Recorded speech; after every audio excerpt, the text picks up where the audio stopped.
There's a tale as old as time when it comes to genetic inheritance.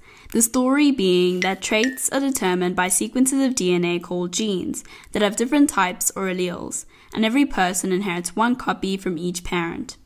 If a parent has two different alleles or is heterozygous, there is a 50% chance of inheriting either, but if a parent has two of the same alleles or is homozygous, there is a 100% chance of inheriting that gene. You may think inheritance is a fair game, but some genes don't play by the rules. Selfish genetic elements, or SGEs, bias the odds of inheritance in their favor through a natural phenomenon known as gene drive.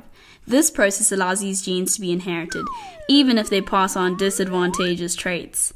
Basically, if Mario Kart is a game of inheritance, then each SGE has a specific power-up they can use throughout the game, essentially guaranteeing that they win. SGEs, known as homing endonuclease genes, work through a cut, copy, and paste mechanism to turn heterozygotes into homozygotes to increase their chance of being inherited.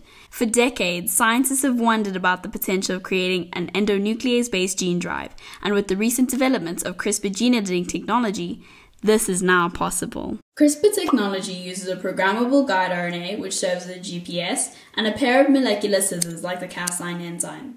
Together, these two will cut out a specific sequence of DNA. The cell can then repair the cut by either gluing the broken ends together or by replicating the gene using an appropriate template, which is the method required for an effective CRISPR gene drive. A CRISPR-based gene drive essentially works through a cut, copy, and paste procedure. First, scientists will insert a drive allele, which consists of an altered gene along with the code to make the Cas9 enzyme and the guide RNA. The Cas9 enzyme and the guide RNA are made from their genetic code, and together they carry out the instructions to cut the matching DNA sequence on the partner chromosome. The cell can repair the cut by copying and pasting the drive allele.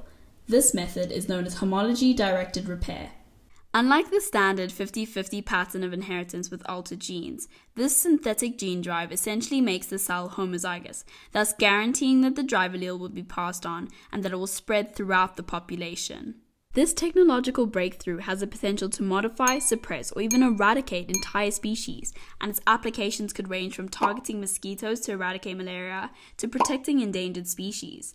But just because we have the power to alter entire species, should we? There are still a lot of unknowns about the potential implications on our ecosystems, methods of regulation, as well as the ethics of altering nature in this way.